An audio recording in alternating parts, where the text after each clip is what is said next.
Welcome to Bench Burner Sports, everybody. Hope you had a good holidays, good new year. We are back for a fun 2025 of episodes, fun fights coming up. We are stoked. Hope you guys are stoked as we are. It's going to be a fun time.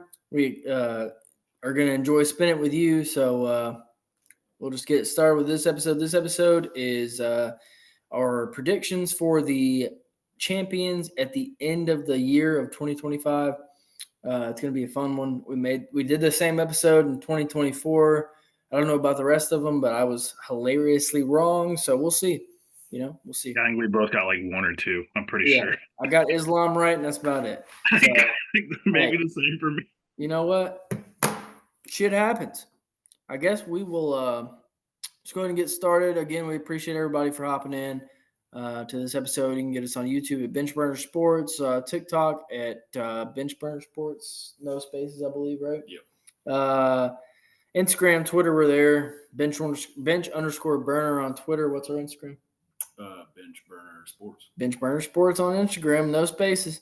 We appreciate you guys hopping in again, as always. Let's get this thing started. Knuckles, what do you got to say? Oh, I'm just here, man. I'm excited. UFC 311 coming up this next week. This weekend, by the time that this episode should release before the first event of the year, we got that one coming up on my birthday. I'm gonna be honest, probably will not be watching it. If I do, I'll catch like the fights that I care about, just because it's my birthday. I want to do what I want. So, but anyway, aside from that, yeah, I'm excited.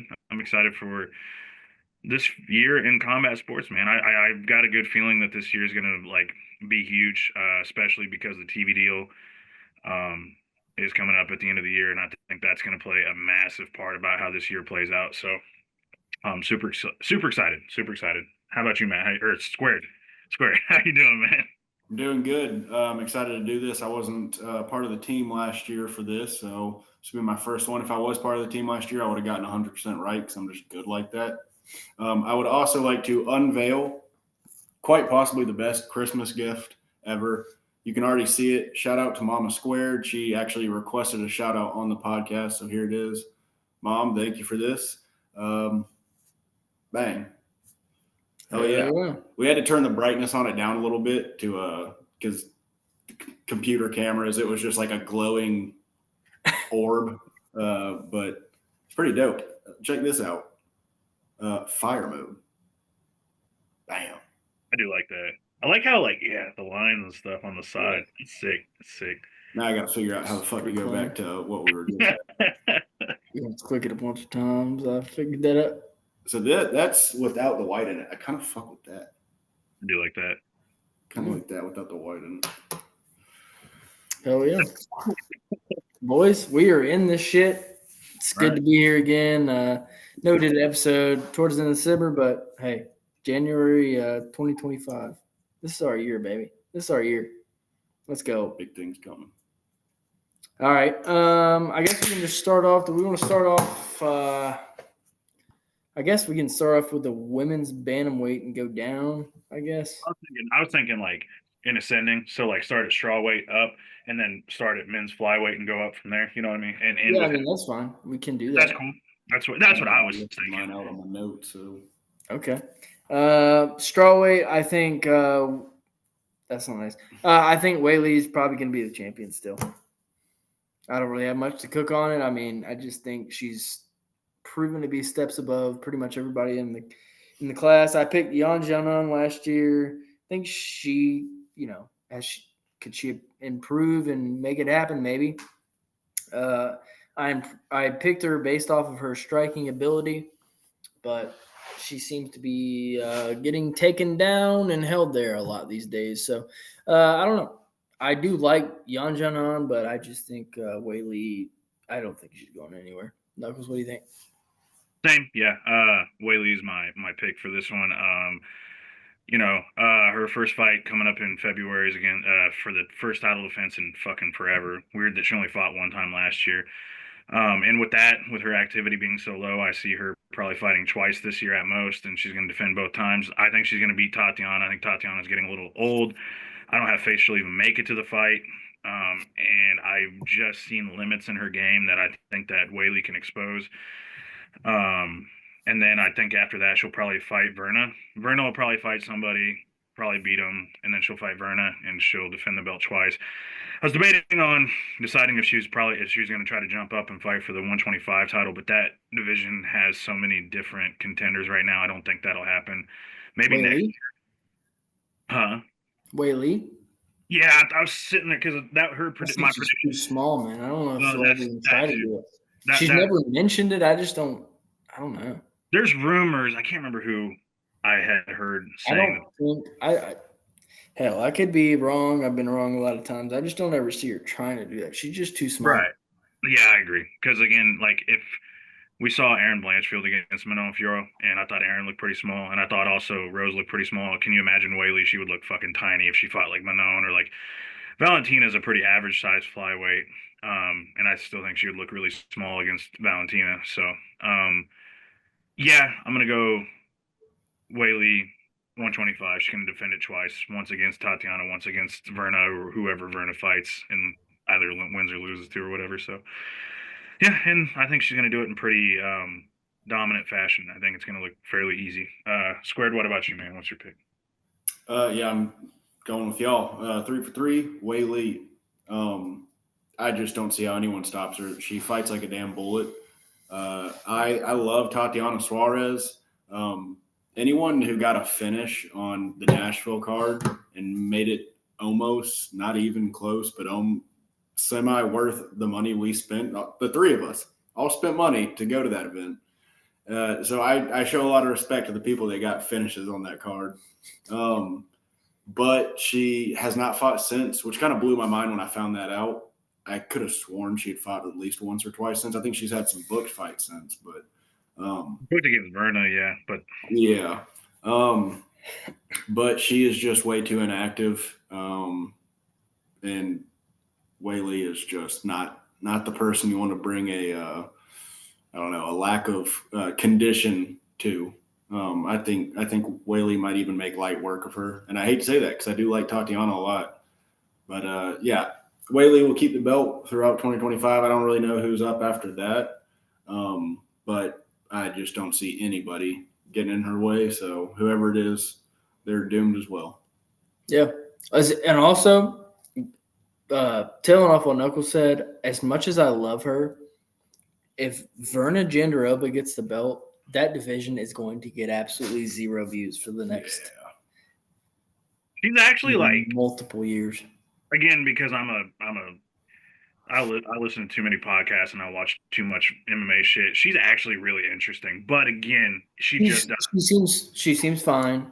But dude, let's be honest. Let's be honest here. She's not the superstar that we're looking to bring the world closer to women's MMA. It's her style, really. It's her style. I mean, it's her style. She's a fucking stud, which probably isn't the best compliment for a female, if we're being honest. I think she actually is a stud on top of that too, though. Like I think she does. You know what I mean? I think she. She probably swings that way for sure. Right. But she also has one eye swinging the other way, so who knows? You never know. Got me with that one. You got me. I don't know, man. Love Verna. I do love Verna. I do. I like watching her when she watches or when she fights. That's like one of the times I'm like, oh, I'm watching this fight. But it's just not the most entertaining thing always. But anyways, for the casuals, yeah. I do like our pick. Whaley will probably just retain the title. I think she's fine. Flyweight next, right? Yeah, flyweight, Aaron Blanchfield. Give me Aaron Blanchfield. I know she's hit a roadblock, but I think she's going to be just fine. She's 25 years old now. She's my age. What's up, Aaron?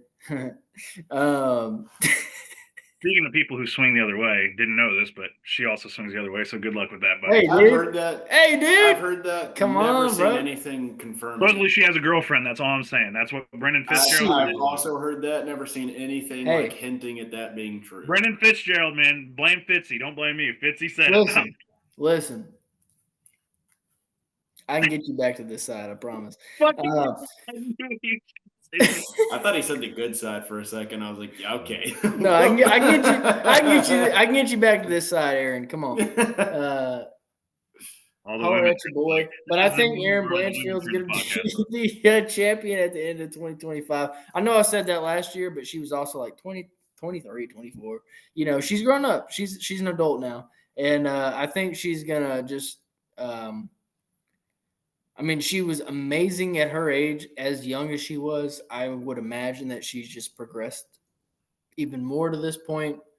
And Valentina's getting a little bit older. Alexa Grasso's getting older. I just think once they're gone, I'm not super high on Manon Furo still. I know. But I think Aaron Blanchfield will be the champion at the end of 2025. Knuckles, what do you think? Actually, I'm gonna go. You said you weren't super impressed by Manon. I think that's who I'm gonna go with. I was torn between her and Valentina, but I think her size, she is so fucking big, dude. I didn't realize it, but looking at her Rose, and I know Rose is really more or less a strawweight fighting at flyweight, but her versus Aaron and how much bigger she was than Aaron, and like Aaron who is a physical bully, couldn't get her down. And Valentina, who I think is a very average size flyweight, I know she used to fight a bantamweight, but she's a very average size flyweight. And Valentina on the feet has looked slower and more worse. And I know Manon's not like she's like 2 years younger than Valentina, so she's not that young. She's a hoss, dude. She's gonna big sister Valentina. I think she's gonna just control it on the feet. Valentina's gonna try to clinch, maybe trip, and try to get it to the ground. And I think Manon's just gonna reverse every position and win that fight. And then maybe she'll fight one more time this year against because that fight still has to be booked too, and it's not booked yet. I don't know who she defends against after that, but I don't see anybody currently who you guys talking about it being out of focus. I know you are. Probably. No. Nope. Something else. I'll talk about later. Okay. Anyway. Yeah. Manon and she might fight once, and she'll beat Valentina, but I pick her to beat anybody at least for the next year. But I do believe, and we'll go back in 2026. I think that Erin has a good chance of winning it in 2026 because she's fucking 25. She's only going to get better. So she will be champion in the future. Erin will be, but I don't think this year. I think Manon's going to kind of get her moment of, passing of the torch, I guess, like in a way, even though she's old as shit too. So, but yeah, I think she beats Valentina, and I think Valentina retires. So, but yep, that's my pick. Squared, what about you, man? I'm in full agreement with you. I think Manon's going to be the champion. She puts the man in Manon, dude. She is insanely. She's just massive. It honestly blows my mind that she makes weight. I think she looks like Iggy Pop too, so she kind of looks like a dude too. So yeah, she looks. I'm gonna try to avoid being really mean, but she's got the medieval peasant phenotype. Yo, for real? Holy shit, she does. Holy shit. This is gonna be crossing the line a little bit. It's gonna be a little mean, but she's got the warts and just like the very she looks like she helps her 9 children work the fields with her family. She just got that physiognomy or whatever the word is that I'm looking for. She looks German, bro. She looks German. Like I know she's French, but she looks like a hardcore German. That looks a little Slavic. I think she's just a European baby. That's what she is. She's a Europe baby. Yeah, so Manon's just when I watched her shut down Erin, which by the way, I hope Max is right. I love Erin. She's my favorite female fighter. I also agree with you. In due time, she will be a champion. She's just very young right now. But watching the way she shut down Erin, who would come out and just have her way with her opponents, and she just kind of completely de-utilized her. I might have just made up a word right there, but I think y'all understood what it meant. I'll let it pass. Oh, you understand. No. She made her unable to use her utilities, I think is kind of what I was getting at. Wow, thanks for describing. I got a great vocabulary. But then also on the other side, Valentina, she just like watching her last performance kind of felt like I know she won and she won the belt back. She wasn't champion and became champion again. But watching that performance was like watching a dying empire. It's like, oh, this is how you have to win now. This is what you do. And those kind of fights, and I wouldn't necessarily say that kind of style, but those kind of like performances are not. Yeah, watching Valentina's last performance, it was just like, all right, there's not a lot left in this career, which is completely understandable. And she has done many great things. I don't mean any disrespect by this, but she's long in the tooth, and there's not a whole lot left. A new champion is soon to rise, and I believe that's Manon Fiorot, or however you pronounce it. Your Fioro, there's like, it depends on who you are. Fire Rot. Manon Fire Rot is going to be the champion. Fire Rot, I like that. All right. We're back, baby. We got women's bantamweight up next. We're talking about these fine women that compete in the highest level of mixed martial arts. No one ever talks bad about them, not me especially. We have a good time watching them usually. They do good things in the sport, and no one ever gets bored watching their fights, I don't think. Kayla Harrison's going to be your champion in the 2025. Maybe. Who really cares? I mean, no, I didn't say that. Kayla Harrison. Knuckles, what do you got? I was going to low key, I was just thinking of being different. I was going to say Macy Chiasson because she is doing really well, but I don't know. She's big. I don't know if she beats Kayla, but my pick is actually the GOAT, Amanda Nunes. She is going to come back. She has teased the comeback in she has teased the comeback multiple times. But this all hinges on Kayla beating Juliana, which I believe she will. The Ketlin fight makes the Juliana fight a little bit more interesting because Kayla did face adversity in that fight, but I also think low key, don't get me wrong, I think Ketlin's better than Juliana is. So, Juliana's decent on the ground, which makes me a little worried for Kayla, but I think Kayla's still going to beat her. And if she beats her, what better way to come back than finally make the fucking fight, man? The fight that everybody, to me, I wanted to see it. I wanted to see it forever. But of course, Amanda retired before it could happen. And I need the fight, man. I need the fight. And I think that she's going to come back. I think I think it's going to be like a one-off, like a GSP type situation where she comes back, beats Kayla. He's going to fight Michael Bisping?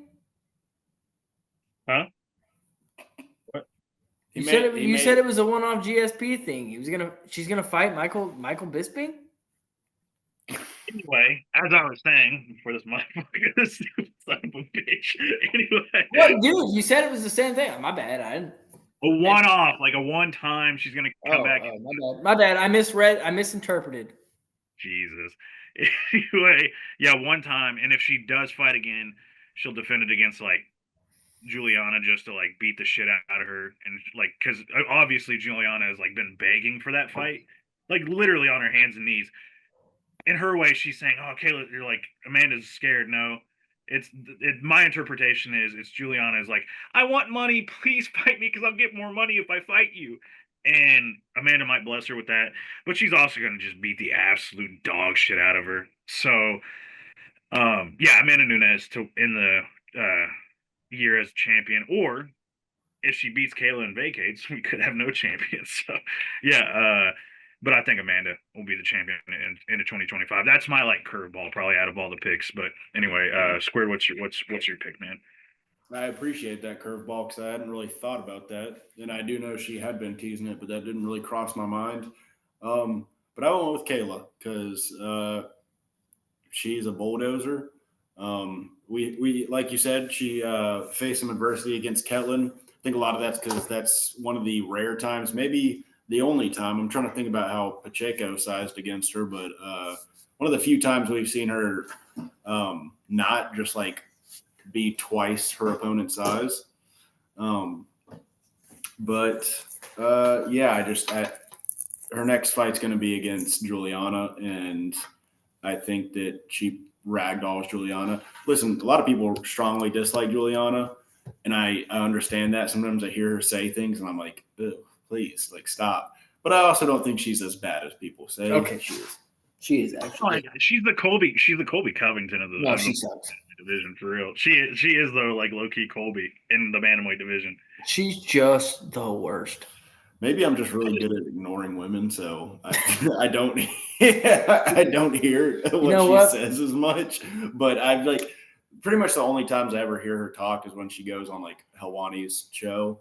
And she's good. She's good at what she does. She's very WWE, which I get. I respect it. But hearing her talk to Helwani, there will definitely be moments where I'm like, all right, you sound pretty damn delusional right now. But then for the most part, and again, she's like good friends with all those guys, so usually she's just kind of like Connor always like when they make the parlay pals, they always throw in a pick for Juliana. Like she's part of the parlay pals. Yeah. So that's kind of my scope of her. So, and this is kind of off topic, really, but I'd never have found her that obnoxious. Definitely a little bit, but like not to where I'm like, God, fuck this bitch.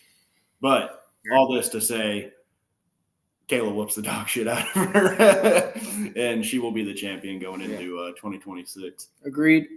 One thing I didn't think about, and this goes contrary to my pick, I'm just kind of throwing a devil's advocate out there to myself. Dude, I don't know how many times Kayla can make that weight. Well, she's never made 135 yet. She's only made 136. So that's also like super interesting. I mean, she makes the weight though. She makes it. We all strongly doubted that. Hey, let's be honest. Yeah, every single person on this podcast was all about. There's not a chance in hell. There literally isn't a single chance in hell that this woman makes. I said she would make it.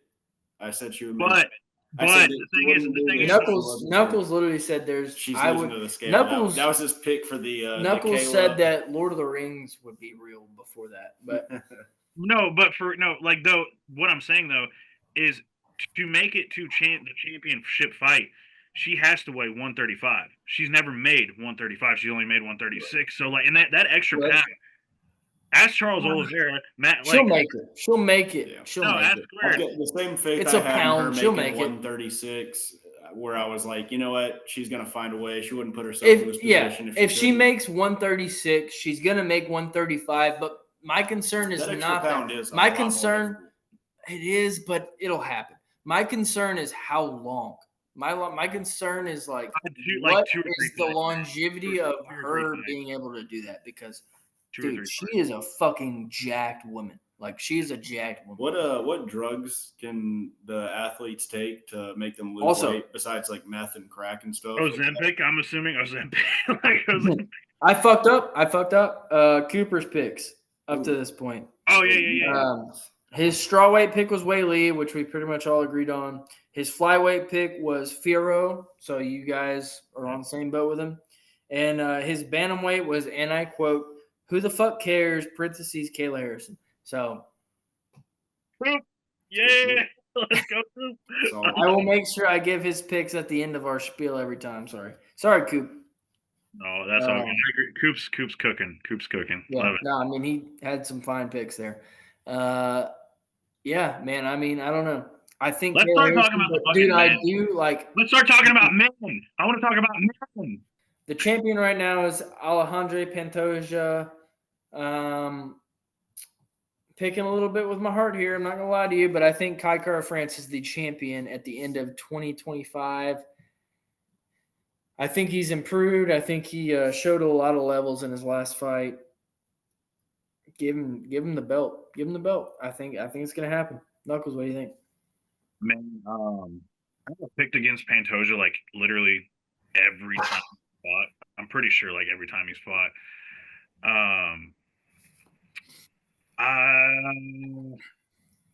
It's between two guys right now. I just don't know which one. Because that kind of defeats the purpose of this whole episode, doesn't it? I think that it's between Moreno and Pantoja right now. My wild card pick would be like Horiguchi, because I think that he might sign and they might have him fight Pantoja, but I don't know. He wants to do bantamweight, I think. Well, he's 125 too, though. Like that's the thing, dude. I don't. But I Yeah, think he said he wants to do bantamweight. right, right. Which that's gonna. Never mind. That I have a bold prediction at the end of this. Obviously, we're gonna do bold predictions. Stay tuned for that. I've got a pretty unique bold prediction going on. But I think I'm gonna go with Pantoja. That this is one that was kind of an on the fly because I just couldn't decide. I'm gonna go with Pantoja. I think he's gonna secure it. I think he's gonna fight Kai France because I don't think KKF's booked right now, is he? Because He's it's booked Royval against. versus I Cobb. think it's a verbal contract with Pantoja. Okay, so I think he's gonna beat KKF, and I think that's gonna be a dogfight because KKF's tough and he hits like a fucking train. And then I think he's going to defend one more time. I think he's going to have 2 defenses this year because he had like 3 last year. I think he's going to take it easy this year. And his second defense will be against. I hate saying this because I fucking love Brandon Royval, but I think Cop's finally entering his final fucking form. And Cop is going back to the Ryzen version of Cop and beating that ass. And I think he's going to beat Brandon Royval, but Pantoja is going to just neutralize Cop's game, and it'll be Pantoja being the champion. If Moreno can find a path to the title, I think he could beat Pantoja this time, but I just don't know if he even gets there this year. So yeah, my pick is Pantoja by 2 probably dominant decisions in a row. So, well, one really close one with KKF, and I think he's going to dominate Cop. So yeah, that's my pick. Is Pantoja. First time I think I've ever picked Pantoja for fucking anything ever. I don't ever pick the guy. I just don't. I don't have faith in it. But like after that shit against Kai and his performance against Royval, I know his Urseg performance was questionable, but yeah. Anyway, Pantoja. Squared, what's your pick, man? Yeah, so this is a difficult one, just because Pantoja wins. He wins his fights, but he, up until his last fight, has always looked a little questionable doing it. Like he's looked beatable. So that made this one difficult because, like, I'm thinking about potential matchups this year. He could fight. The likely next one, in my opinion, is Kara-France. I could see him winning that one. I could see him losing that one. It could be Moreno, in which they've fought many a times, and he's always beat Moreno, as close as the fight may be. So it's like, this might be the one that Moreno takes.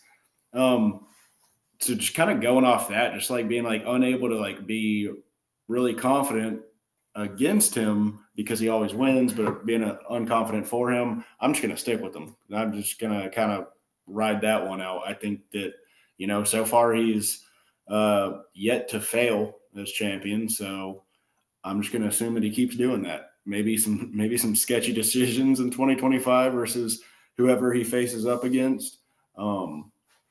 And by sketchy, I don't mean necessarily like, he gets robberies or anything, but he just has very close fights. So I'm just kind of expecting more of that, I guess. Super. I'm gonna be Cooper also picked Pantoja. Sorry, I just think, dude. I've said this before in Pantoja. I've been wrong, but I don't think I'm going to be wrong this time. Father Time catches up to lower weight classes faster than it does. True. And he's 34. Upper weight classes, he's 34. He'll be 35 in, I believe, April. Yeah. Or March, maybe. And, dude, I mean, let's look at the fight between, Steve Urseg. I know styles make fights. I know that. Steve Urseg took Pantoja to a grueling decision, touched him up a bunch. There were a few people that said Urseg won. And giving up that stupid fucking takedown attempt. Yes, I don't disagree. But Kai Kara-France knocked him out in the first round. I know it's MMA math. MMA math does not work. But, dude, Pantoja is, at the end of the day, 34. Love the guy. I do. He's a great guy. He's a great fighter. He's a fucking stud. His story is he's 34 years old, almost 35 in the flyweight division. I think the youth of the division is going to take him over, and that's why I think Kai Kara-France. I think I'm picking Kai Kara-France to win it by the end of the year as a little bit of a – that's a heart pick. But in my mind even, when I think the next fight's going to be Kai Kara-France versus Pantoja, and I do think Kai Kara-France wins. And I don't know if he holds that to the end of the year. I'm going with it, but I don't know if he does. But I do think he beats Pantoja. I really do. I think his takedown defense is enough to just stifle him. I mean, Steve Erceg did it, and I just think he's probably going to touch him up enough because, I mean, we can all agree that Kai Kara-France has fucking hands. And he beat Amir Albazi, and they didn't give that to him, but that's fine. The rematch I need in 2025 is Kai Kara-France and Brandon Royval. Those guys, like, that's just fucking awesome. That'd be fun. I would love to see Kai Kara-France versus the littlest dude. I love it. But hey, I don't know. A good pick, interesting pick I saw, and I'm not going to give his name out because I just don't fucking like him. But he gave an interesting pick for his champion this year, and I can see the path is Asu Amabayev. He's number 8. He is not fat Pantoja, so that's like an automatic path. But he's booked against Erceg next. So let's say Asu beats Erceg, then he probably fights not Royval. He either fights the loser of Royval and Kopp, or he fights Brandon Moreno. If he beats that person, he's in for a title shot. You know what? You know what? I think. You know who I think? You know who I think is going to be the champion at the end of 2025 in flyweight division? Kai Kara-France. Yeah. Jed Minshew. No, it's not Jed. No, it wasn't Jed. No, No. Ryan Sheehan. No, the guy. Don't fucking mention that name. No, the fucking guy. The dude, the reporter that asked Sean Strickland the fucking questions. Oh. No. Yeah, Alexander K. Lee. I don't really care for him. I think his picks are dog shit. I'm just gonna straight out say it. As one journalist, because I'm not really a journalist, I'm a media member. As one media member to another, I think your takes are dog shit. But I will say that one was very, very fucking interesting because there is a path where Asu can get a title shot. And low key, his style with wrestling heavy, where Pantoja thrives, is on the ground.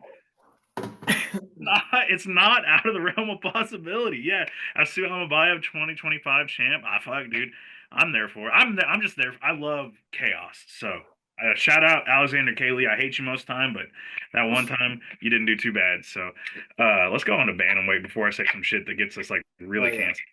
Yeah, bantamweight. I've got Umar probably. I think he will neutralize Mayrob's wrestling. I think Umar just gets it done. I think he's got better striking, and I think he can more than handle Mayrob's wrestling. Mayrob, the little gremlin. I'm pretty sure he was cast in the one of the Gremlin movies. I can't remember which one, but Leprechaun, bro. He's in the Leprechaun movie. Yeah, that's right. Yeah, he plays him. Pretty sure he was featured on. Wasn't he the dude that fit inside the suit? Where they have a bunch of little like short kids. Oh, the K+8. He was on K+8. That's right. No, I don't think they were midgets. I think they were. Sorry, I don't think I'm supposed to use that word. No, I think they were just 8 kids. Yeah, Little People, Big World. Little My People, mom Big World, loved that. He was on Little People, Big World. That's cool for him. I'm happy for him. I didn't know that word was canceled. He hates all the Russians. He hates all the Russians. But actually, Umar is not my pick. My pick, Peter Yan. Whoa. I'm gonna fucking write off this my fucking man because that is my fucking pick for the champion at the end of 2025 is Piotr Yan. Hell yeah, dude! Listen to me. My reasoning is, dude, all Mayrob did the entire fight was spam takedowns. 48 takedowns, and he landed 12 of them. And he'll do it again. Landed 12 of them. And he'll do it again. And Peter Yan stuffed most of those. And I don't think Umar is the type of guy. Umar is a striker too. Like, not his style. That's not his style. Yeah. No, he's not just going to spam takedowns over and over. I think eventually I think Umar does beat Mayrob. And I think eventually Umar fights Yan. And I think Yan will be able to handle those takedowns. And I think Yan or I don't think Umar is just gonna spam it over and over again like Mayrob does, like the Bilal Muhammad that is in his genes for some reason. I think Umar will get discouraged by the takedown defense, and I think he'll start to strike with him. And once he starts striking with him, Peter Yan's going to piece him apart. And I think Peter Yan is our champion at the end of 2025. Write it in history right now. Knuckles, go ahead, baby. I can't Oh, wait to make a dude, clip where Dude, I'm so man. Max, you made me so Kirby fucking happy. This is me and Max fucking vibing right now. I think this is the first like same pick where we're like, I know, dude. Yeah, dude, I agree. I think there are gonna be 2 bantamweight title fights this year. Maybe 3. I just don't think Mayrob gets back into a title fight this year, so I don't think Piotr has anything to worry about yet. But I think he's young. He's only like 31 or 32. Mayrob Not old at all. He's so young.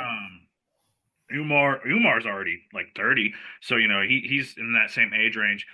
He is actually, fun fact, Umar is actually kickboxer first. He learned wrestling because his cousins were his cousin Habib and Abdulmanap, his uncle or whatever. Peter Yan he's 31.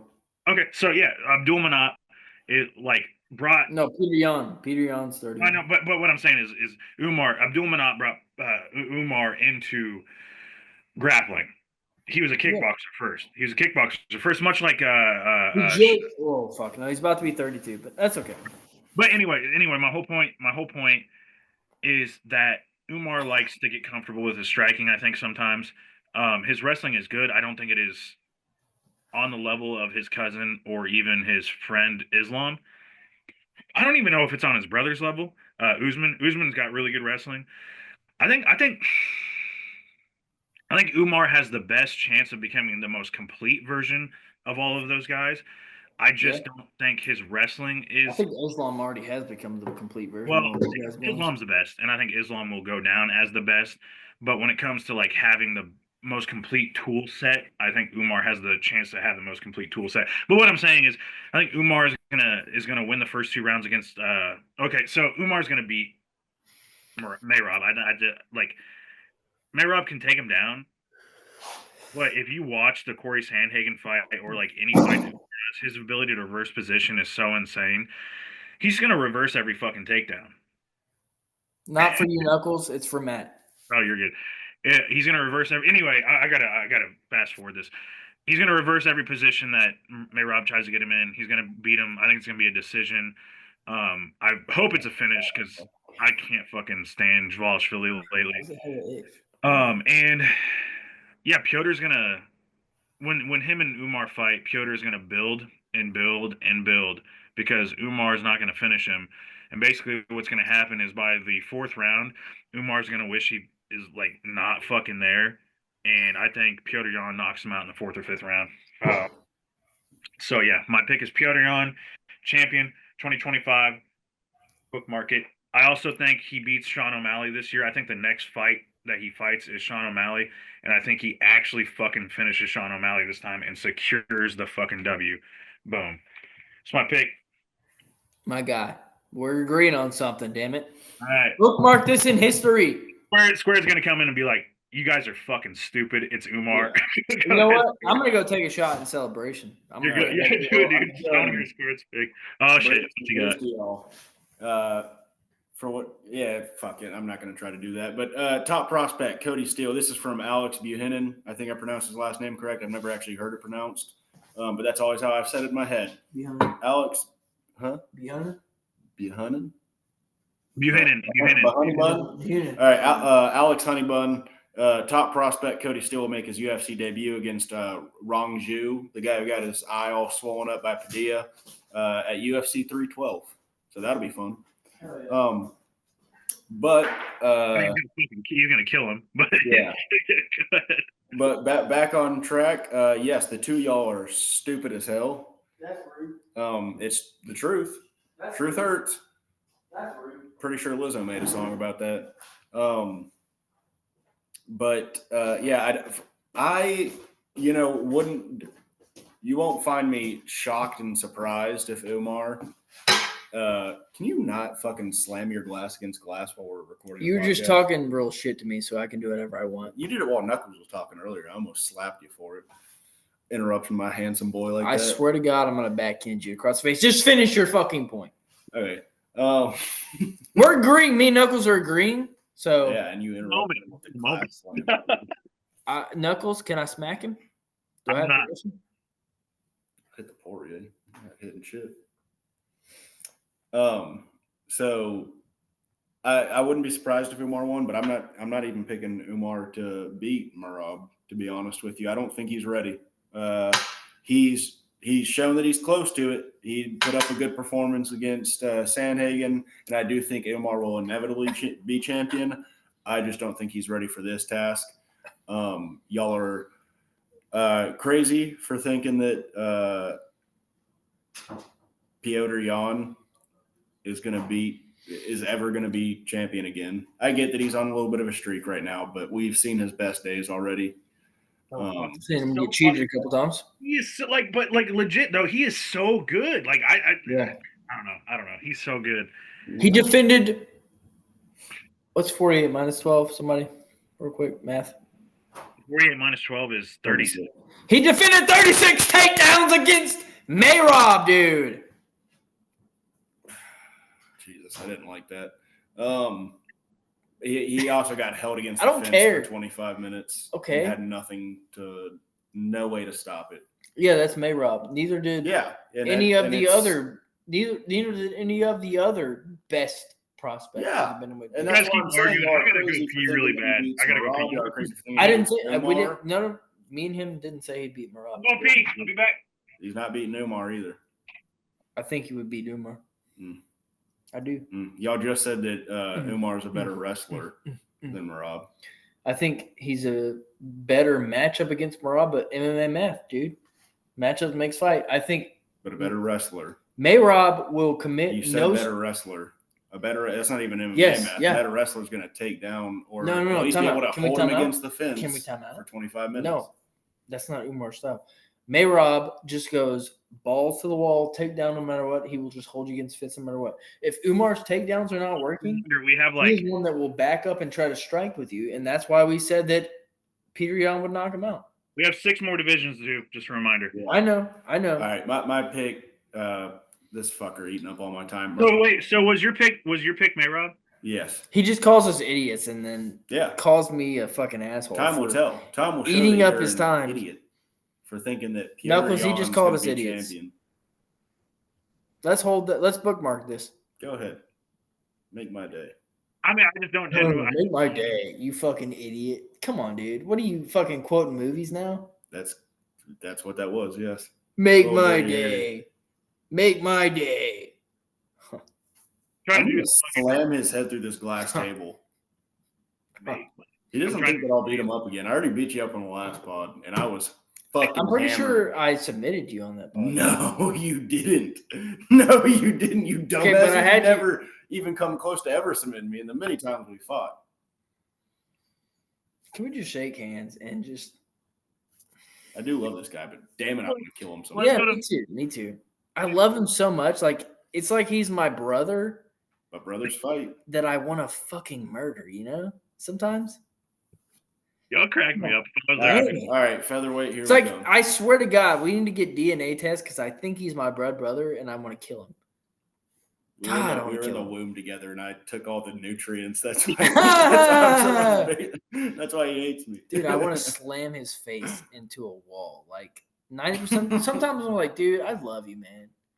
Like this is a good friend of mine, and then the other 99.9% of the time, it's just like, why are you saying those things? And I want to kill you. Ugh! I also love how Knuckles keeps hitting us with the Derrick Henry stiff arm every couple. Yeah, dude. We should start doing that. When you hear somebody talk, just fucking stop. Just be like, stop. Hey, shut the fuck up. Pause. All right. Our video, our video viewers, our friends that watch us on video are gonna fucking love this. They're gonna be Okay. like, they're gonna just see us. Anyways, Yeah. Featherweight. I'm gonna grab another. Listen, water. featherweight. I'm starting with Cooper because he's a fucking idiot. Oh yeah. Tell us what was Cooper's. Oh, sorry. Yeah, his bantamweight prediction was Umar. That's a fair pick. So he's the only one to pick Umar. Wow. I He's gonna be almost picked right. Umar. I almost picked Umar, but then I was like, you know what? Same way with me. Like, think it was Peter either one- Yan. if it Well, wouldn't- Knuckles, dude, come on, bro. We got that. Dude. If that wins, come on, man. We've got to give this motherfucker so much shit, and I live with him, so I'm gonna. He's got to get a Piotr on tattoo. He gets a whirly. He gets a whirly. A swirly or whatever. Swirly. Swirly. You called it a whirly. Yeah. Whatever He works. gets a swirly. Huh? I get a swirly. If Peter Yan's a champion at the end of the year, yeah. Okay. We're giving you a swirly yet. Are you agreeing to that? Live? Oh, I what? would never, under any kind of. Okay, anyways. Swirly. So I said we're starting with Coopers. Cooper's stupid featherweight pick because it's Ilya, who has already said that he's leaving after his next fight. So I don't know why we're picking that guy. I don't believe that though. So. Well, okay. I guess that's not that crazy then. Give me Volkanovski.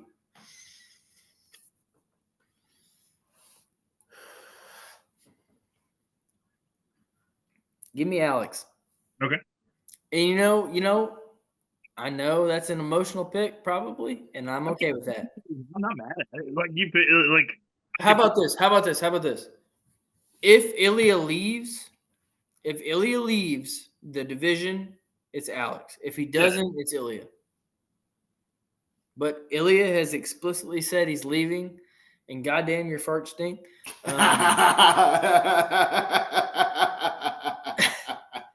That smells like fucking trash on the side of the street in Puerto Rico. But oh shit. Whoa! Don't get us Hinchcliffe. Come Yeah. on now. it smells like Puerto Rico. It smells like Puerto Rico in here. I'm not gonna lie. At least say Costa Rica. No.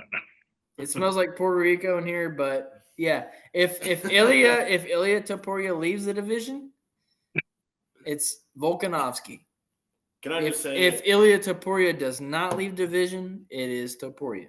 Can I just say for Volkanovski, I get it. I think he's still one of the most skilled featherweights, but I'm also just worried that chin is so gone that if he fights a heavy hitter, I mean, they'd put him I out. disagree. He fucking dude, Ilya Topuria knocked Max Holloway out. Yeah, I get that. And he got knocked out by Ilya Topuria. That's going to carry some damage over. And then he got knocked out by Islam Makhachev 3 months before. That's a dude 3 times the size. Yeah, he did. yes, dude. It doesn't matter how. If I got hit by Ngannou, I got knocked out. And guess what? The next person that hits me really hard would probably knock me out again because that's. I would agree with you if Ilya You Topuria get your light didn't- shut out and you become a little more prone to it. And he got his light shut out twice in 3 months. I don't know if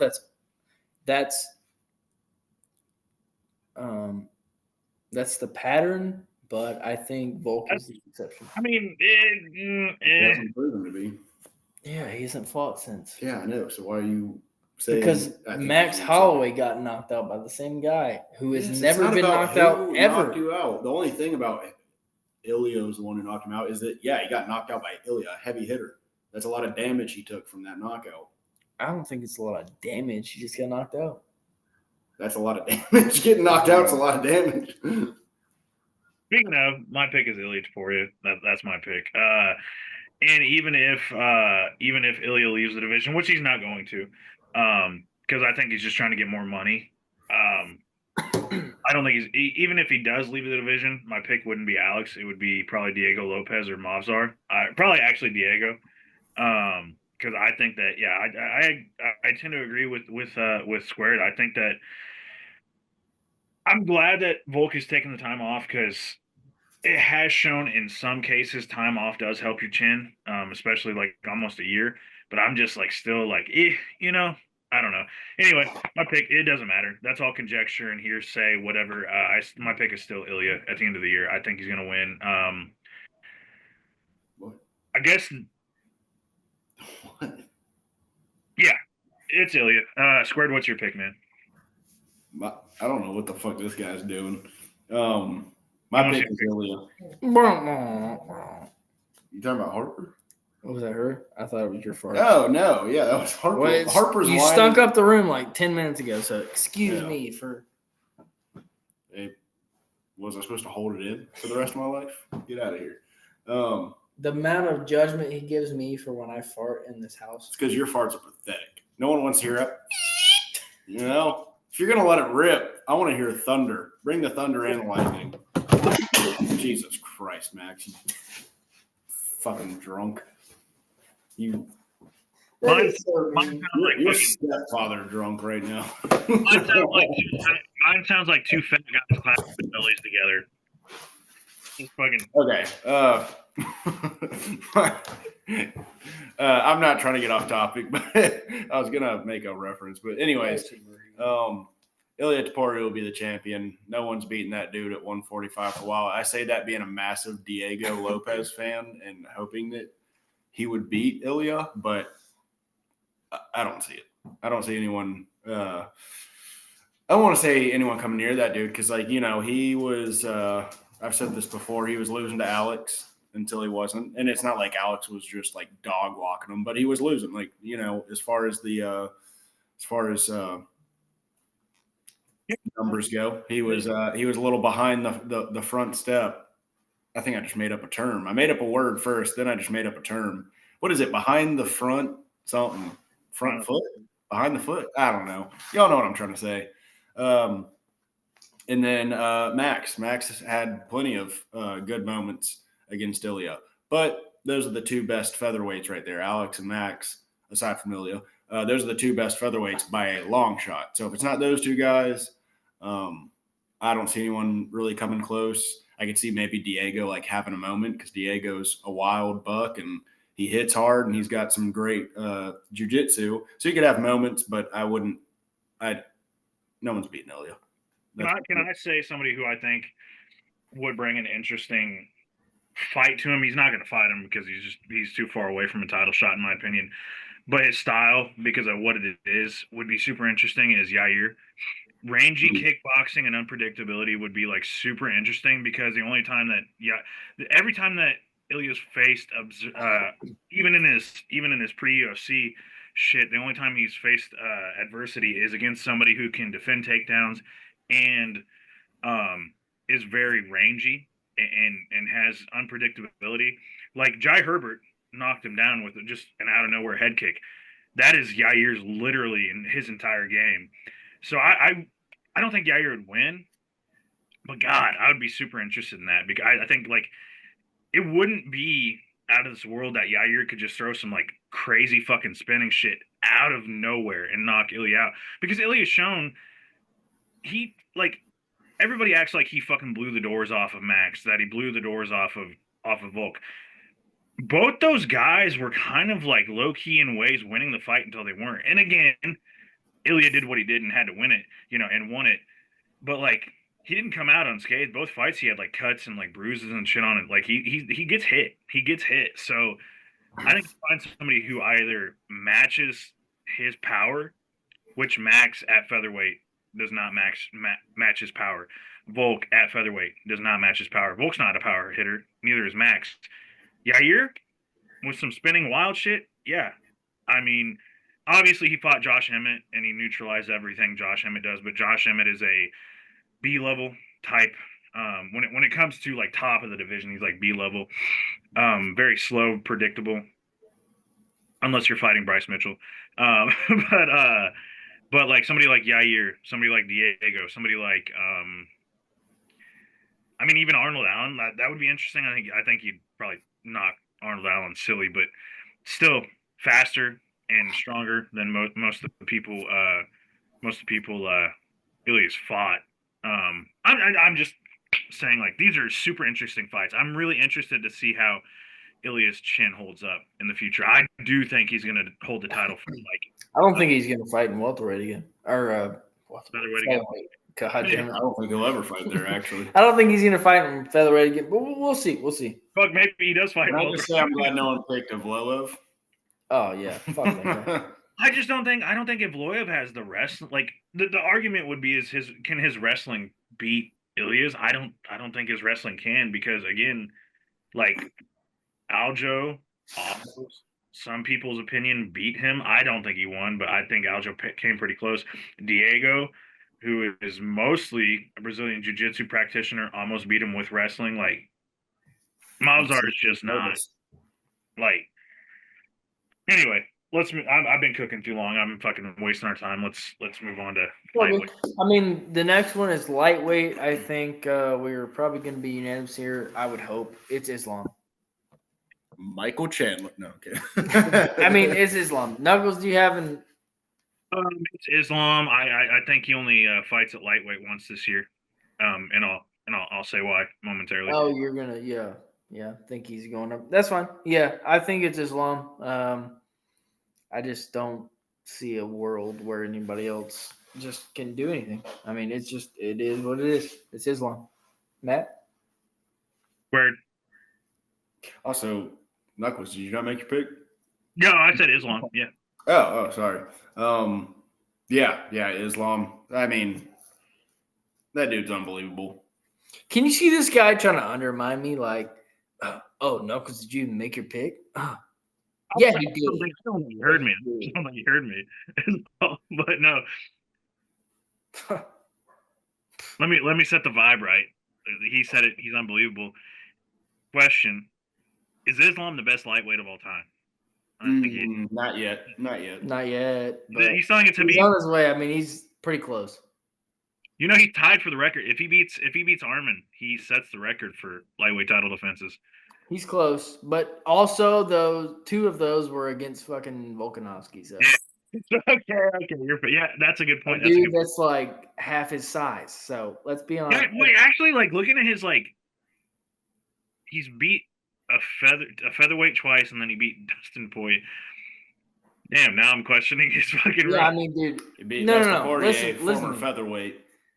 Yeah, that's true Charles too. Oliveira. But realistically, Dustin Poirier might need to be a fucking. Oh yeah, he also. But dude, to be fair, Dustin Poirier and Charles are big lightweights nowadays.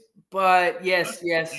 No, I mean, I was. Listen, I was I'm not gonna. I was. Dude, featherweight thing. He's got to get a couple more. But dude, Islam is well on his way to being the best lightweight ever. We got to see a couple more. But god damn it, he's on his way. No, I think if he beats Arman, I think he locks it because Arman's the best lightweight. Dude, if he beats Arman and goes up a class and wins, I mean, yeah. Well, that doesn't secure him as the best lightweight though. Like I know, but it kind of does because I mean he beat a featherweight twice, so we're considering him beating a featherweight twice in this resume. So that was at 155. Sure.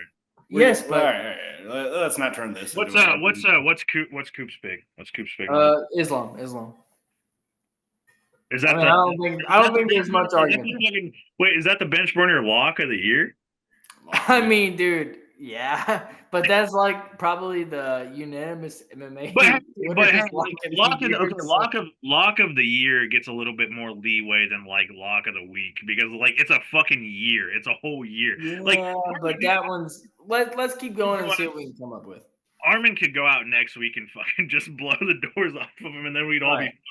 Welterweight division prediction for 2025. You guys are gonna hate me for this one, but I'm gonna go ahead and do it. Jack Della Maddalena. Sorry. I hate you for that. I disagree, but I don't. That's an interesting. That's an interesting take. Yeah, I think it's gonna happen. I think Shavkat has shown weaknesses. I know Jack Della has too. In a short notice fight against a wrestler that he didn't know he's going to fight. And against Gilbert. Yeah. But I just think the guy's got it all together, whereas Shavkat has shown clear holes against the top of the division. I don't, that might be a take. I know it's a take, but I think Jack Della Maddalena, we may see crowning the welterweight division at the end of 2025. Douglas, what do you think? I'm even mad at the pick. I love varied picks. I don't personally think he'll get there, but it's a spicy take, and I like it. Man, I don't know. I'm gonna take the safe pick, but Shavkat. Um, but there are holes that I didn't see before. Um, fuck. I also want to say this real quick. As much of a cuck and kind of weirdo that Ian Machado Gary is, that motherfucker is a good fighter. Holy shit, Yes. fight. And again, I know it was like a 4-week, 5-week camp, but low key, Dude, it's crazy to think that like a year or 2 years ago he got cracked and almost finished by Song yeah, Kang. like fucking everybody said the hibachi chef. That whoever said that, I do not condone that. That shit's racist as hell. I feel like That's crazy though. But He like got cracked and almost finished by Song Kanon. Now he's doing but his dude, thing. look at I picked Song Kanon in that fight. Actually, I was going crazy. Well, but dude, Song's got power though too. Like he really does. But dude, the way he folded and then got back up and won, I was like, what the? Dude, he might be not this year. He might be champion in the future. He's fucking good. Like I always said he was a Conor McGregor wannabe. No, like he's a better mixed martial artist than Conor McGregor overall. Like legitimately at his weight class better. Now prime for prime, it's hard to find anybody that's going to beat 205 UFC 205 McGregor, but overall Gary's so good. Anyway, but that's not the whole point. I'm going to go with Shavkat because the path I'm seeing in his activity is so low. He beats Bilal by. I think that's also going to be a fairly decent fight because of what we saw against Ian. But he's going to have more time to prepare, and I also think he's going to realize, oh fuck, I can't just rely on finishing people. Like I think he can finish Bilal where he couldn't finish Ian, and I do believe he will finish Bilal probably like third round. But him going 5 rounds, he went 5 rounds against Ian, right? Yeah, it was 5 rounds. I got faith. Yeah, Shavkat is going to finish Bilal, and then he will fight Islam for his first title defense, which is why I said Islam will only probably fight once at lightweight this year, maybe twice. And I think he'll fight Islam, and I think Islam will finally realize, oh fuck, I'm not fighting, I'm not fighting somebody that's smaller than me for once, you know. And it's gonna be tough because Islam's 5'11" and he's a big 155er, but Shavkat is a fucking big 170er. Like he's Hamza size, could go to 185. So yeah, I think Shavkat's going to control that. I think Islam will find success late. I know I'm giving like a whole breakdown for the year, but yeah, he'll beat Islam by decision late in the year, but he'll beat Bilal by finish in April, probably March, depending on when he wants to do Ramadan. I know that they have allowances where they can like push Ramadan back by like 15 days. Found that out. That's new. Didn't know that. I don't know if you guys knew that, but they can push their Ramadan back. Found that out. I think he's Muslim, right? I might be mistaken. I don't want to. They can't push Ramadan back. No, they. There's certain allowances. I found that out. Like no, like I legitimately read this. They can like push it back, by like 10 to 15 days. They don't push the whole Ramadan back. They push their Ramadan back. I don't know why. It's a thing I read. I mean, I'm friends with Muslims. I don't know. I've never. I'm just saying what I read from a manager, from a MMA manager, that says that there's allowances for certain people. Maybe, but that doesn't make sense. But anyway, the whole point is I think isn't Shavkat Muslim? Is he not? I might be wrong. Yes. I don't want to misquote. Yes, okay, I was going to say I don't want to misquote. But I'm rambling now. We got to move on. Shavkat's my pick. I'm really interested to see the fights because the one I'm interested in this year that nobody's even thinking about because it's too early is Shavkat versus Islam. I've got to fucking see that fight because I think Islam can beat him, but I think Shavkat will win. Squared, what's your pick? Well, hold on. Actually, go ahead. Sorry. So in the year 2025, which will go down as the time Colby Covington finally got the belt, I'm playing. It'll be Shavkat. You actually stole all the words out of my mouth. I even agree that he will fight Islam at the end of the year, just because I don't really. Landscapes can change vastly, very quickly. But right now, I think there's not. I don't want to say nothing left for Islam at 155 because I do think he'll lose against Shavkat. And then he'll probably go down and like fight. I don't even know. Who knows what it's going to look like at that time? It could be like anyone from Charles rematch to like damn Gamrot. Who even knows? Fucking Gaethje could be Holloway. Yeah. Endless options. But I think with the way things are working out, it makes sense that he would go up to 170 this year. But Shavkat will hold on to that. He will defeat Islam. Mostly off of being just way bigger and probably a good bit stronger than him. And he'll be the champ going into 2026. Cool. Cooper said Shavkat with parentheses, maybe Islam if he goes up. So we're fucking lockstep. We're lockstep. Except for I like Max. One thing I like about Max, he may be wrong sometimes, but he gives spicy takes, and I fucking love it. I love that Max. Hey man, I do like the dude that Jack Della. But out of all the contenders, I figured you might have said like, I guess Jack Della. I was trying to think maybe you would say Ian, but nah, I just don't think Ian's got it. What about like Sean Brady? Nah, dude, I love Sean Brady. I do. He just does not have the striking to get him there. Yeah, Shavkat would fucking. Yeah, Shavkat, I think, honestly, and as much as I do love Sean Brady. I've loved him since 2020 when he got in the UFC. Dude, I was a massive. He was one of my top 3 favorite fighters. But, man, he just doesn't have the full skill set to get there, I don't think. I will say this. That can change. Don't get me wrong. That can change. I was impressed with his striking against Gilbert, but again, that's like a shadow of Gilbert. I think that Jack took Gilbert's. I think Belal really exposed Sean. Yeah. Also, like me and you were both the same. We don't really care for Belal, but Bilal's also like he's a pretty good fucking fighter. I guess. I think he's a wrestle fucker still, but we'll see. Dude, his hands against Sean was pretty good, but like Shavkat, I feel like is gonna put him through hell. It's gonna be bad. I'm just super excited because like I'm really interested to see. I've got it. I've always had it in a 3-part, 3 different guys.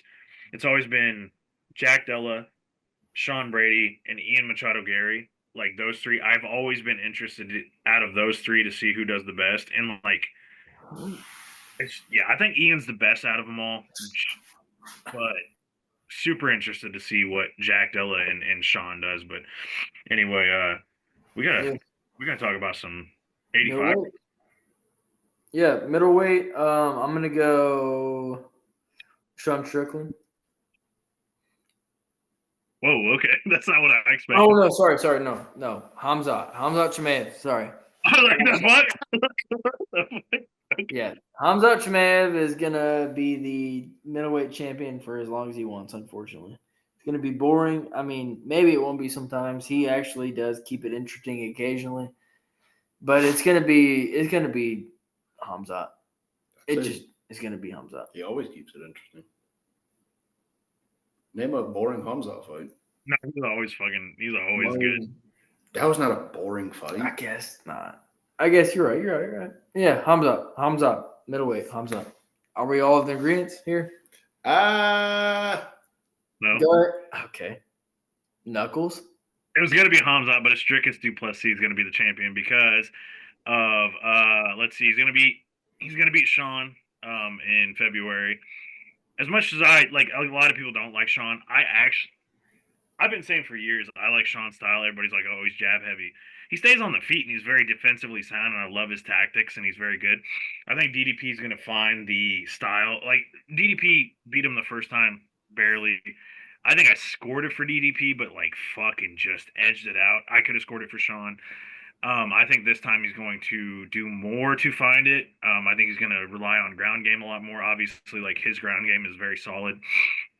And then, yeah, Hamzat is going to go in there and try to Haas DDP like he did Rob, and he's going to be like, "Oh, this man is a lot stronger than I fucking thought."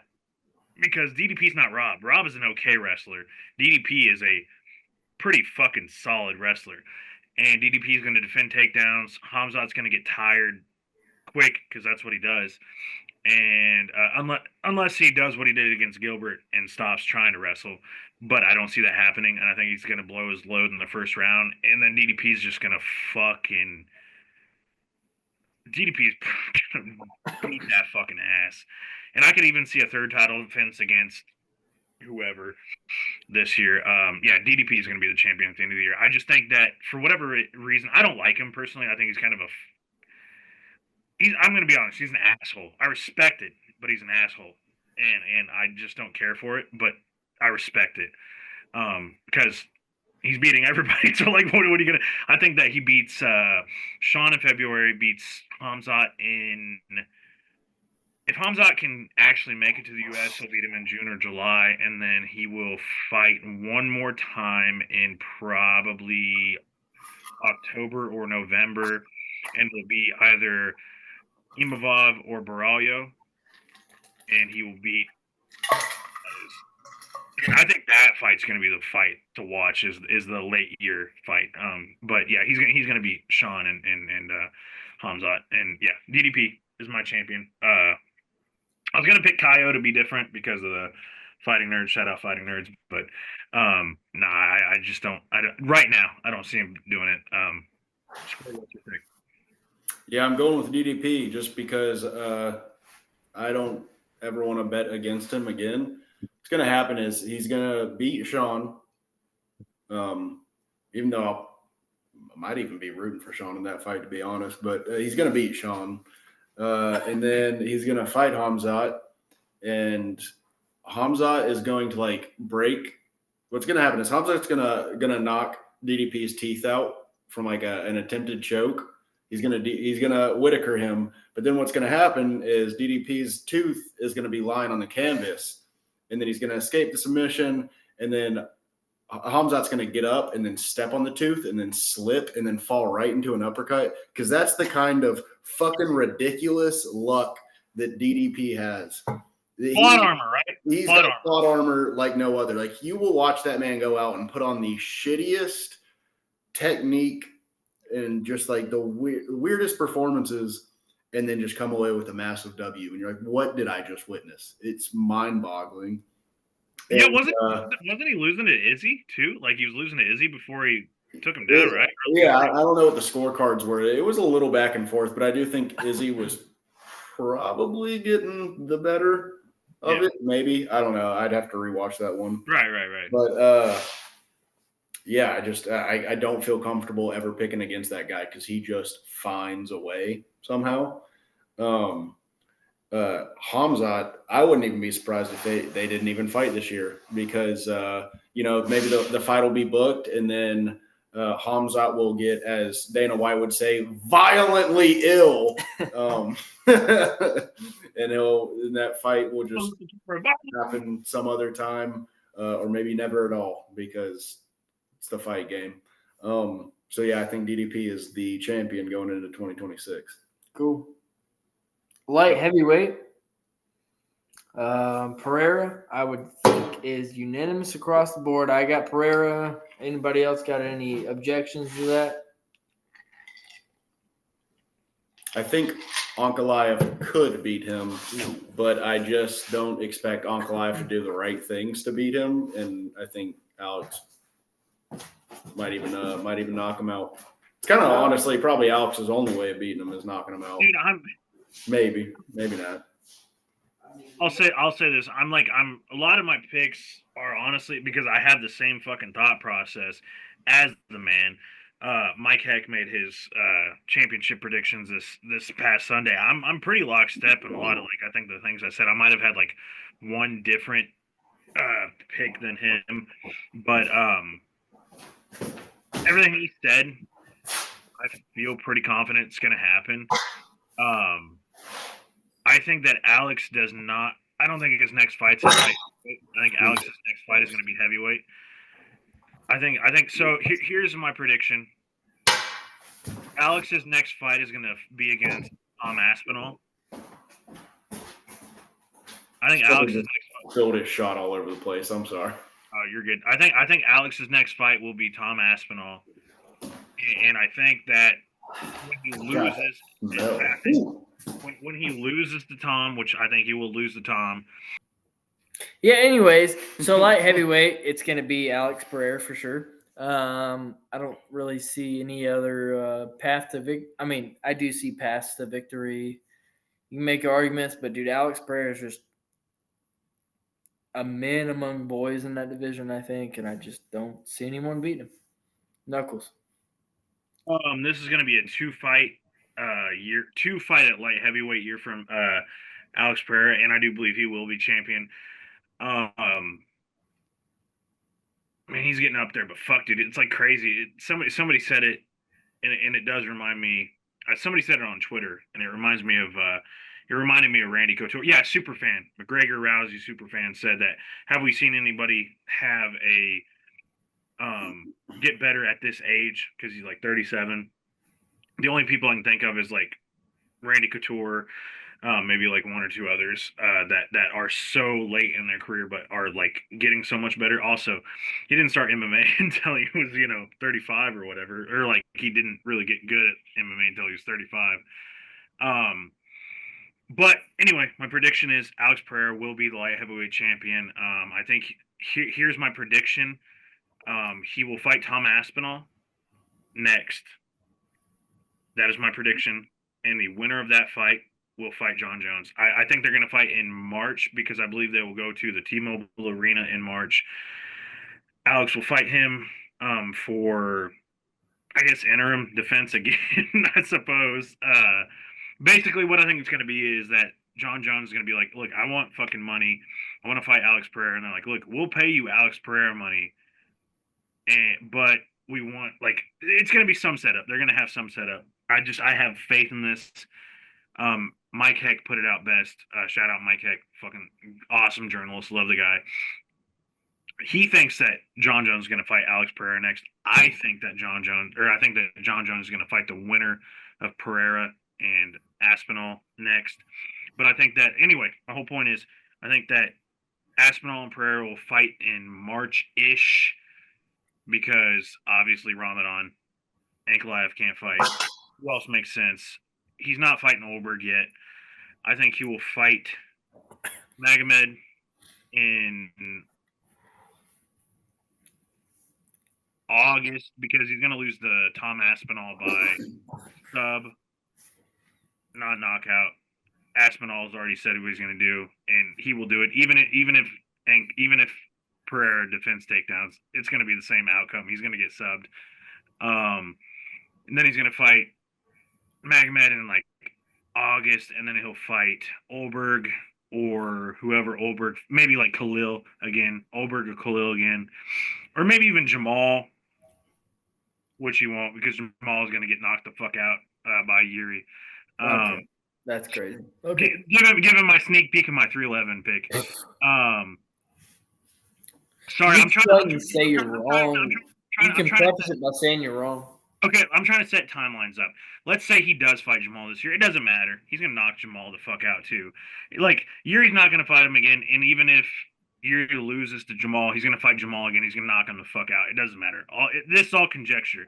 He's going to beat whoever the fuck he's going to beat because he's the best stand-up artist at that weight class. There's nobody who's going to beat him. And like Squared set it up. He's going to talk about it in a minute. Can't trust Ankalaev on the feet. Like his brain, his IQ. I'm trying to set up a timeline. So Pereira's going to lose to Tom, fight Magomed, beat him, fight Olberg or Hill, or probably not Yuri. So Olberg or Hill or Khalil at the end of the year, beat them in the year of the champion, and I think he will lose next year and that's my prediction. So yeah, Pereira. Sorry, cooked way too long on that. Pereira champion, but it's going to be a very interesting turn of events. Is what's going to happen. He's going to fight Tom though first this year. Yeah. That's my prediction. Knuckles is on to his 2026 prediction. Okay, Square, what's your and then in 2028 we're gonna see. Yeah. I'm kidding. I love you. Yeah, I'm going with Alex. I think that if anybody at 205 is going to beat him, it's going to be Ankalaev. But I just don't trust Ankalaev to do the things that he needs to do to beat him, which is mostly just wrestling. And at the same time, I don't kind of really believe Ankalaev when he's like, oh, I'm just going to stand up. He might try to at first, might feel a little bit of that, and then might wrestle, but it's probably going to be too late at that point. And his takedowns are going to be predictable. They're going to be very telegraphed. So I see Alex winning that. I think you might be cooking when you talk about maybe like a Aspinall versus Peloton tournament to take. But I'm going to be honest. I just fucking need it. Need it. Yeah, that would be nice. I don't know if it'll happen, but it would be nice to see. I do think that if he beats Ankalaev, him in the heavyweight division versus an Aspinall or versus a John Jones becomes a way more serious conversation, because he at that point he proves that he can beat a wrestler, and Ankalaev, but it kind of gives a little more like, oh, like maybe he could beat John Jones or beat Aspinall, who like everyone right now, you ask somebody like both those guys probably take them down and wear them out. And so it puts a little more validity to that. So that will make the latter half of the year a little more interesting. I don't know if maybe just beats up another 205er or if he waits to see how Aspinall versus Jones plays out. Yeah, but I do think he goes into he ends the year as champion of 205 at least, and is in the topic of discussion for the heavyweight belt. Cool. So heavyweight, we're up to that one now, huh? Yes, sir. Let's see what you got. My heavyweight prediction, you guys are not going to like, but it's going to be Alex Pereira. I think he got it done. I like that. It's variety. I like it. I like variety. You're wrong as shit, but go ahead. Yeah, that's fine. I love Tom Aspinall. I'm just going to take my step on the balcony here and say that and take another step while you're at it. Take another step while you're at it. I think Alex Pereira is gonna get this done. I think he's gonna do it. I think he's gonna be a double champ, and I think he's gonna be the next big face of mixed martial arts. I really do. I think Alex Pereira wins, and I love Tom Aspinall. I hope I'm wrong. I honestly do. Like, I would love to see Tom Aspinall win. Trying to be logical here, and I think Alex Pereira is the double champ by the end of 2025. Knuckles. I dig that pick, but fuck yeah. I mean, I can't even be mad at it because like it falls into the timeline I'm looking at, but I don't think it's gonna. It kind of does. I just don't think that Alex is big enough to beat Tom Aspinall. He's got the power. There's no doubt. He's got the fucking power. And Tom does have that weird way of how he like. Yeah, the dude does that shit. Walks around like 225. I don't understand. Like, my biggest problem with Tom is the fact that he does this when he's trying to avoid punches, and it's odd. But my pick is Tom Aspinall. And here's how I see it going, and I laid it out before. I think Tom Aspinall will beat Alex Pereira, and I think that it will set up a fight at International Fight Week. That might be a little bit too soon for Tom, but I think Tom's going to take any fucking opportunity to fight John Jones, even if it is a little early. and he will fight John Jones either International Fight Week or maybe John Jones waits another year and we fucking see it in MSG again because John is like obsessed with retiring in his home state. Which okay, cool, I get it, totally get it. You're the GOAT. Well, in some people's eyes, you're the GOAT. And you know you might deserve it. So it doesn't matter. I've been watching the sport long enough.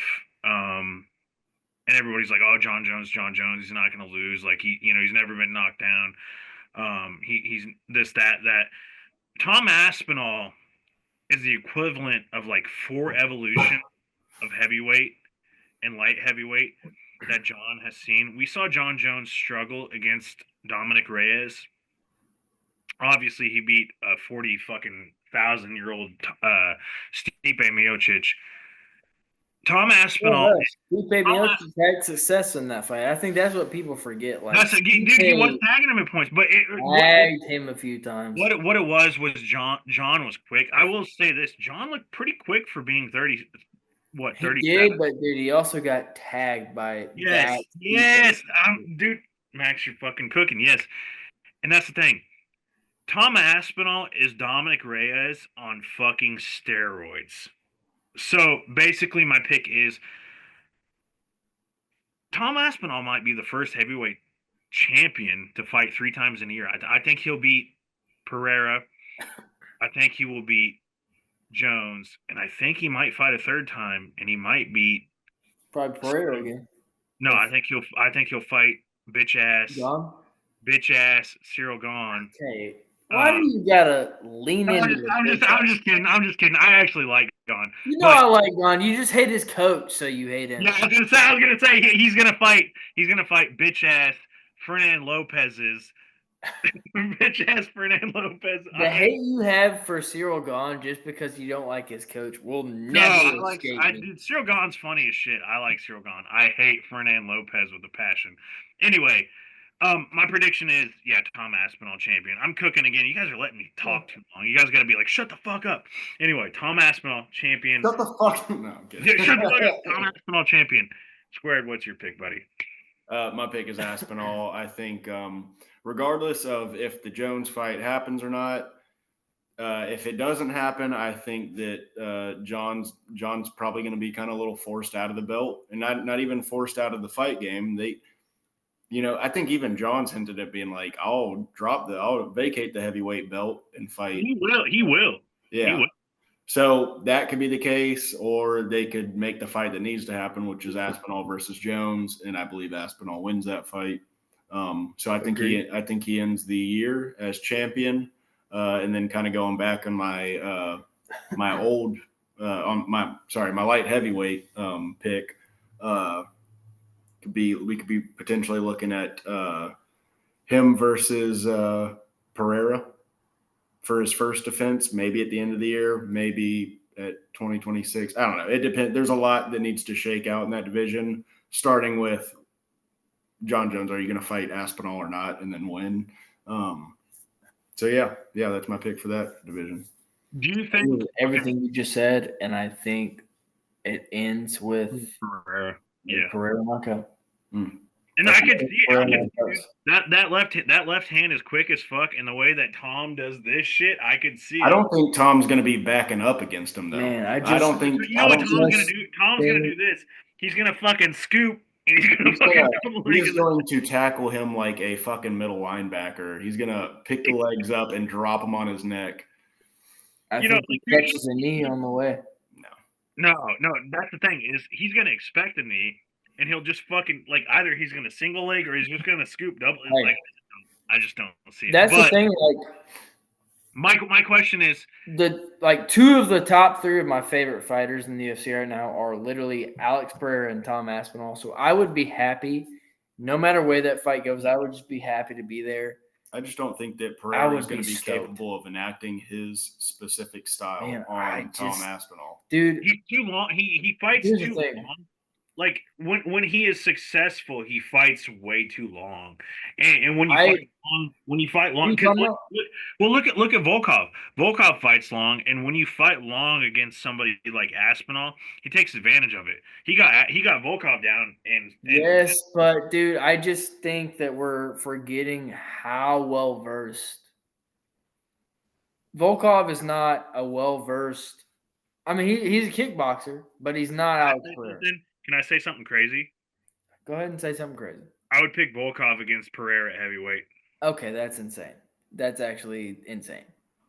It's a kickboxing fight. No, And that's we're insane. talking about kickboxing. That's crazy. Look back at Volkov's kickboxing career. Let's look back at how well Volkov does against Power, dude. No. We're not even. Listen. Sergey Pavlovich. Oh my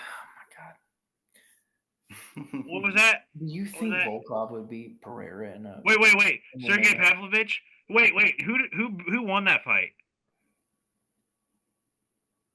Who? What are you talking about?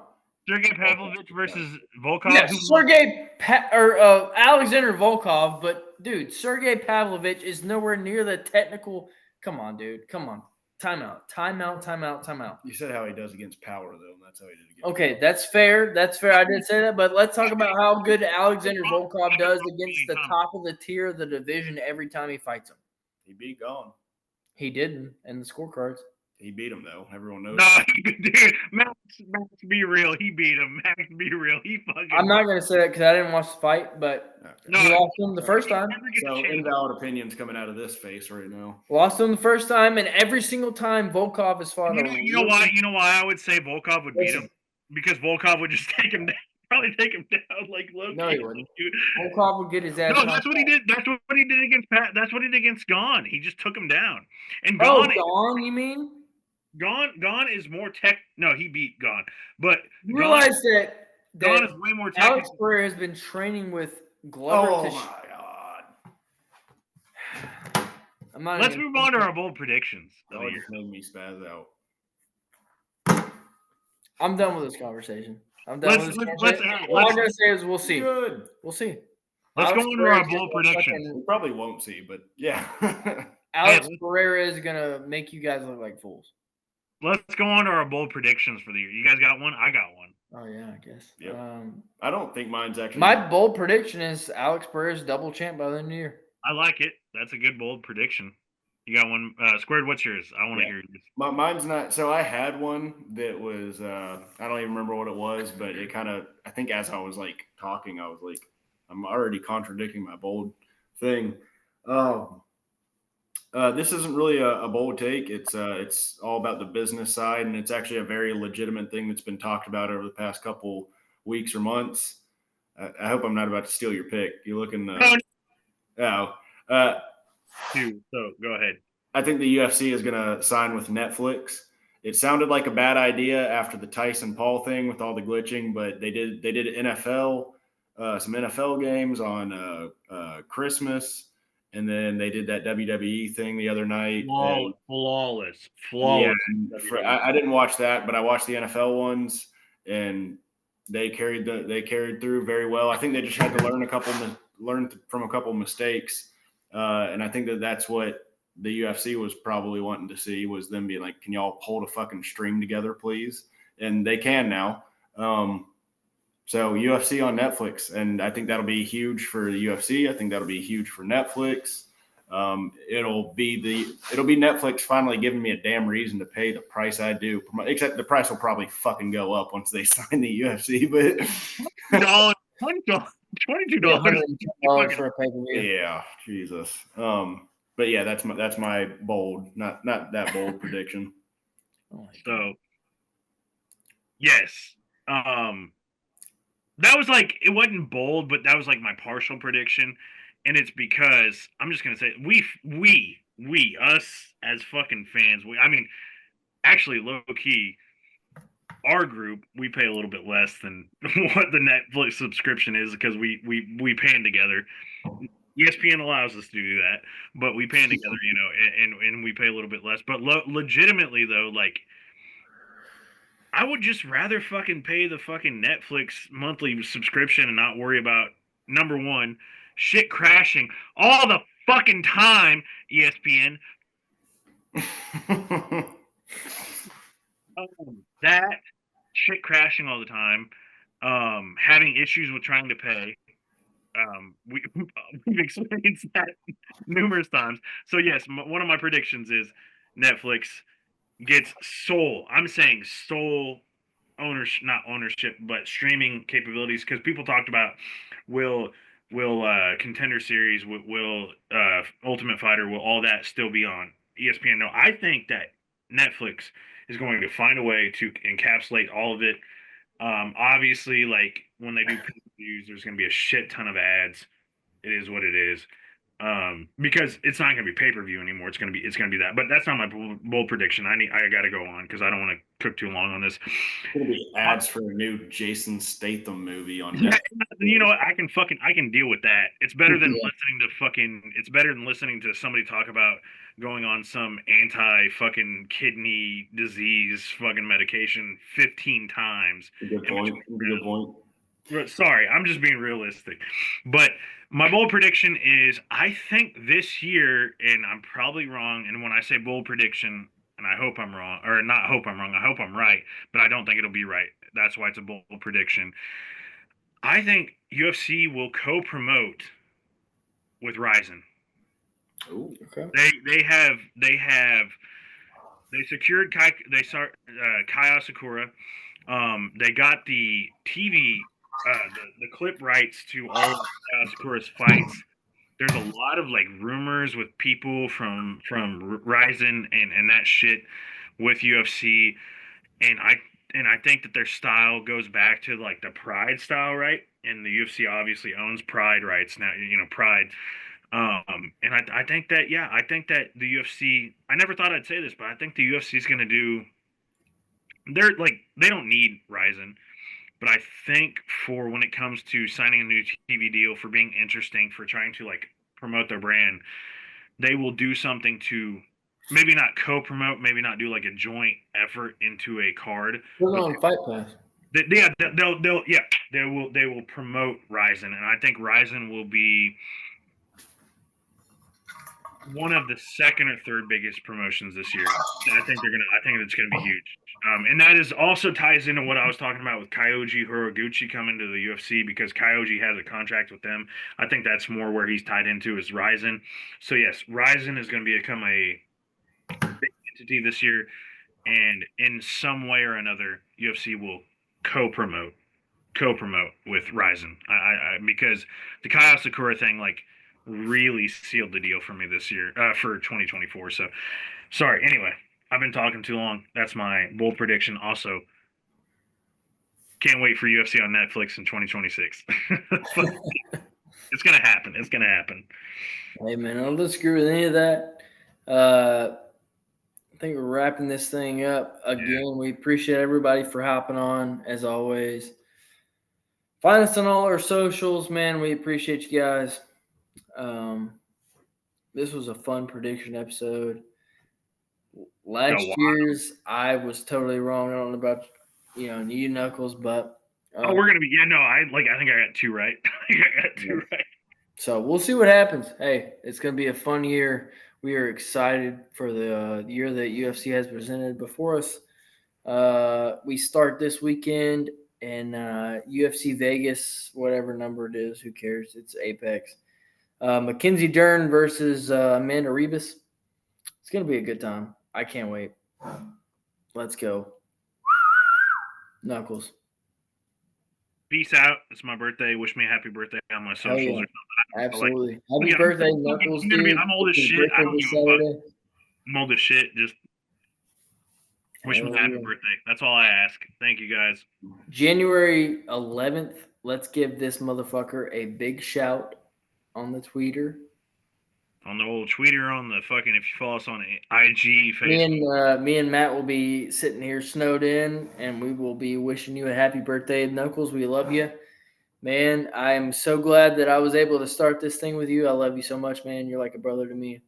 Right. And stay tuned. Might be in Nashville soon, boys. And hell yeah, bro. I can't wait. Happy birthday, my man. Enjoy it. Live it up. Oh, yeah. Squared, what do you got Yeah. to say? Fucking cook on them, bro. I don't have a lot to say. Follow us on all the social medias. We're on Facebook. We're on Instagram, Twitter, TikTok. Just type in Bench Burner Sports. You'll fucking find us. If you want to get the exact handles, go to the beginning of the episode where we already rattled them off. I'm going to go 100% on all my picks this year. I know I'm right. I'm better than everyone at everything. Mhm. I am flawless. So I look forward to rubbing all these picks into y'all's faces at the around this time next year. Oh, hey. Well, Wait. We got a little drunk. we have to. We gotta tell the people real quick. Well, tell 'em out. Coop, Happy birthday. Wait, no. Let's sing it Marilyn Monroe style. How the fuck do you mean that? Just real sexy like. No. Look at the position he's in. He wants to be sung that way. Happy birthday to you. Happy birthday to you. Happy birthday, dear Knuckles. Happy birthday to you. Oh, whoa. He's a little freak. beer everywhere. Did y'all ever do the and many more on And Channel many 4? more. And a big fat lady Scooby-Doo on Channel 2. Scooby-Doo on Channel 2, right? That whore. I don't know. Dude. But I want to say this: we can't fucking forget because we forgot to fucking. My camera's all fucked. Coop's picks for light heavyweight. No, for heavyweight. My Heavy. fault. My bad. I was just thinking that. I'm just gonna have to eat that as a bad person. No, that's okay. I was gonna remind you and I forgot. So, light heavyweight was Pereira and heavyweight was Aspinall. Pretty predictable. Well, my fucking light started working on my camera again. What'd you say for heavyweight? Sorry. Heavyweight was Aspinall. Light heavyweight was Pereira. So Okay. This is one of those wild. We're gonna rein this shit in, boys. for once in his life, Cooper was not that contrarian today. Fucking hell yeah! And But OSP. Yeah, I'm surprised he didn't pick OSP as the light heavyweight champion. So can I say this? Because again, this episode's been all over the place.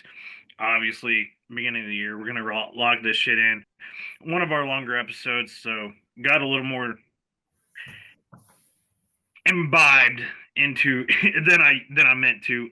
Appreciate you guys fucking singing happy birthday. Appreciate everybody. Appreciate this podcast.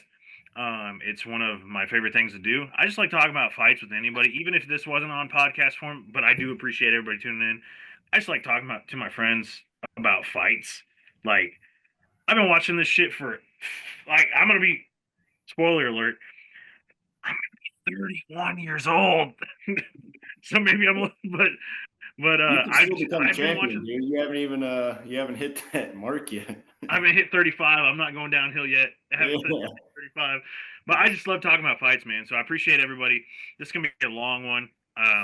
It's gonna be a long episode for everybody to watch, or listen to. I'm gonna fucking listen to it on the road because I love listening to this shit. I love listening to myself talk and my friends talk. So appreciate everybody. To end this shit, these motherfuckers singing me happy birthday. I usually end this with a chug, right? So I graduated to a little glass. I gotta be lighter. This is like an 8-ounce glass, so sorry fam, it's not 12 ounce, but appreciate you guys.